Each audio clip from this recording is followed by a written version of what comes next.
অধিকার আমি পাচ্ছি না, আমি মুসলিম, আমি আমার অধিকার পাচ্ছি না, আর আমাদেরকে ধর্মের নামে লাগিয়ে দেওয়ার চেষ্টা হচ্ছে, আমাদেরকে জাতের নামে লাগিয়ে দেওয়ার চেষ্টা হচ্ছে, আমাদেরকে বর্ণের নামে লাগিয়ে দেওয়ার চেষ্টা হচ্ছে।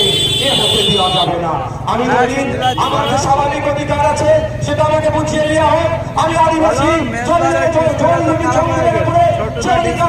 বুঝিয়ে দেওয়া হোক। আমি মুসলিম, আমার যে সাংবিধানিক অধিকার আছে আমাকে বুঝিয়ে দেওয়া হোক। এই আওয়াজটা আমাদের তুলতে হবে।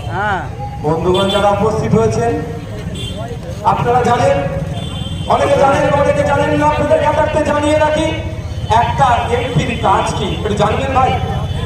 জানার ইচ্ছা আছে তো নাকি? নাহলে ডুমুর ফুল হয়ে যাচ্ছে, খুঁজে পাওয়া যাচ্ছে না ভোটের সময়। মামা, কাকা, জ্যাঠা, মাসি, পিসি যেখানে হাতে দেবে সেখানে হাতে নমস্কার, সেখানে হাতে দোয়া চাইবে। আর ভোটটা যখন মিটে যায় এই এমপির কাছে তখন